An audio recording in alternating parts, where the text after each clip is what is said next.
Thank you.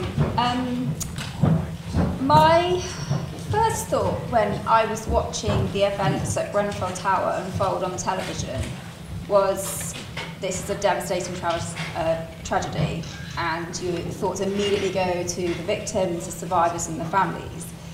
But then my second thought, as the hours and the days passed and more information started to trickle out to us, was this is a human rights tragedy.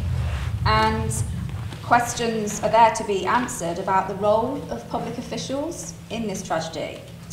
At local level, in terms of the concerns of residents about safety going unheard or ignored, about the design or refurbishment of the building, and then the lack of local fire safety procedures.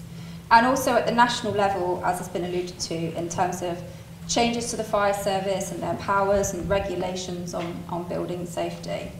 I'll explain in a bit more detail about that, but first I just wanted to say something about my organisation and our input here tonight. So the British Institute of Human Rights is a charity. We're very lucky to be based here in the School of Law at Queen Mary University, and our mission is to bring human rights to life here at home. So we only work on human rights issues here in the UK. We partner with the School of Law to form part of the Human Rights Collegium, and we're really pleased to be here tonight to support the event and to partner with the International State Crime Initiative, the other partner for the event, who's also based down the corridor for us at Queen Mary. It's becoming a bit of a theme of the night, but I need to say I'm not a lawyer. The British Institute of Human Rights mainly works on how human rights can be used in out-of-court situations at that very local level. So we work to ensure that those with power here in the UK know about their human rights duties and what they need to be doing to make sure that our human rights are being respected, protected and fulfilled. We support voluntary and community groups to use human rights laws to hold those with power to account when they overstep the mark. But we also work to ensure people know about their own human rights. We produce lots of booklets and tools for people so that they can self-advocate on their own rights. So tonight I'm going to talk about Grenfell Tower and accountability under the Human Rights Act. And in my 10 minutes, or less if I can manage it, I'm going to talk about why the Human Rights Act is relevant to Grenfell, the different types of duties on public officials under the Human Rights Act, picking up on what Geraldine's just said, and what these duties mean for Grenfell. So can I just ask, before tonight, how many of you had heard of the Human Rights Act? That's pretty good. So I normally ask that at the events that BIHR do, and it's a lot for your hands in that. So that's a good start. So I don't need to tell you then that the Human Rights Act is the main law in the UK which protects our rights here at home, passed by Parliament and came into force in the year 2000, and it essentially makes 16 of the rights from the European Convention on Human Rights, which Geraldine was just talking about, part of our law here in the UK, so it brings those into our law.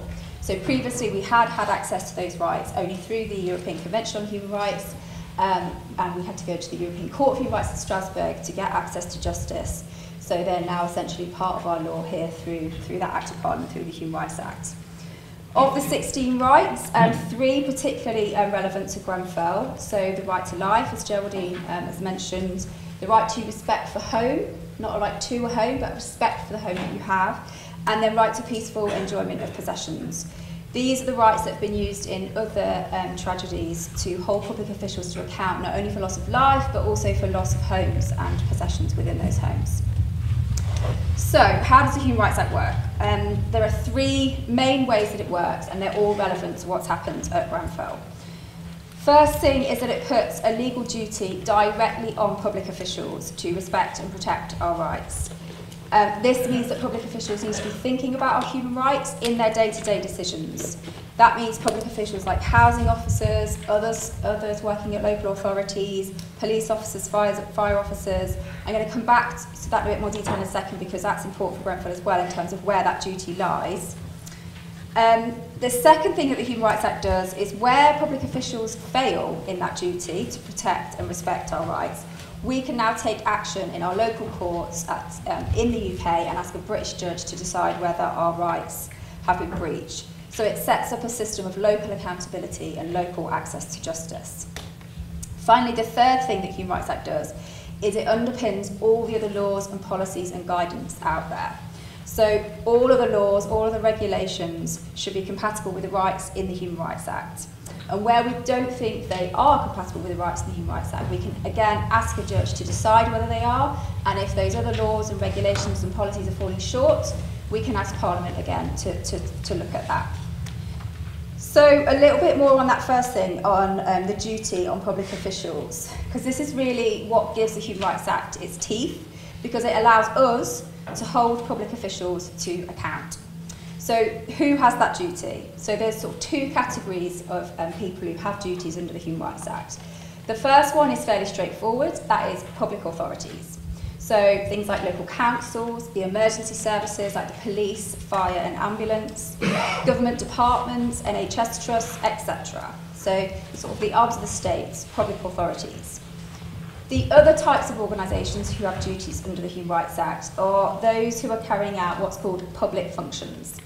And that could be a private company or it could be a charity, different types of bodies who are essentially delivering public services. So they could be delivering housing services or health or care or private prisons, for example. And these could be commissioned through a public authority, so there's public money directly involved, or they could be acting in lieu of public authorities, so carrying out the functions that, say, the local council would do if they weren't doing it. So, for example, housing associations have been found by the courts to be carrying out a public function. But the important thing to remember is that that first category of public authorities, they always have duties under the Human Rights Act, and they can't ever get rid of those duties. So even if they have commissioned out the service to somebody else, they still retain their duty under the Human Rights Act. So if there's uncertainty or we're not clear about whether a particular body that has been involved in Grenfell has a direct duty or not, we can always go back to the local council and always go back to those public authorities because they do have a duty to act. So what are those duties? There are essentially three duties under the Human Rights Act for public officials: to respect our rights, to protect our rights, and to make sure our rights are being fulfilled. So Geraldine's alluded to this already, so I won't spend very long on this, but essentially the respect duty is sometimes thought of as the negative duty, to just allow us to enjoy our rights, don't interfere with our rights. The positive duty is to take action, so it's to protect our rights, to take reasonable steps to protect our rights where they're known to be at risk. And then finally, to fulfil, there's a procedural duty attached to human rights, where that means that we have to have systems in place to make sure that we can try and prevent human rights breaches, but where they do occur, we need to investigate and find out what has gone wrong. So for Grenfell, the last two are the most relevant there, the positive duty and the procedural duty.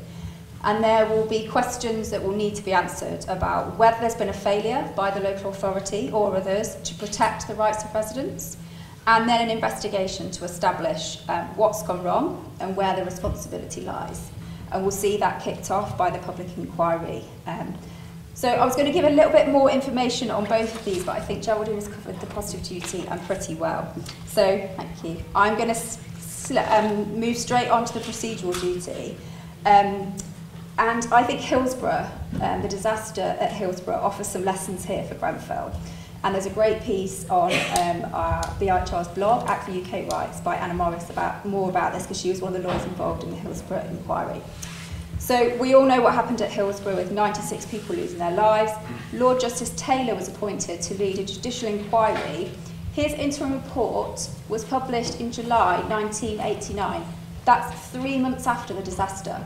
The report was pithy, it was a quick response, it established the facts, identified key issues and failings, and gave 43 recommendations. And that then got caught up in a political decision about whether to implement those recommendations. The Director of Public Prosecutions decided not to start to prosecute anyone, so the state response failed. It was the families and those who survived that used the Taylor report and kept on campaigning to make sure that they got justice. But it was years later that it came back onto the national agenda. So not until 2009, with a petition, getting it back into a Commons debate, led to disclosure of the documents, The independent panel was then set up and they saw previously unseen evidence, and their report was damning, which led to a High Court ruling that the right to life in the Human Rights Act required that the first inquest verdicts, which found accidental death, should be quashed, and they ordered fresh inquests to take place. This time though, the Human Rights Act was enforced and those inquests had to comply with the Human Rights Act and that procedural duty to investigate. And this meant they were wider in scope, looking at the broader circumstances of the disaster, from the structure of a stadium to the emergency services response and the planning for the match. And importantly, the procedural duty also gives families of those who died more of a role in receiving documents, questioning the evidence and questioning the witnesses. And then finally in 2016, the jury concluded that those 96 victims were unlawfully killed due to police failures, stadium design faults and the delayed response by the ambulance service. So it took 27 years of campaigning, but the procedural duty to investigate Grenfell is going to include that public inquiry and will then be followed by inquests into the deaths and then potentially, as we've heard, criminal proceedings. And I think lessons need to be learned from Hillsborough to ensure that the survivors and the families of Grenfell don't have to have that same painful wait for answers and for justice. Thank you.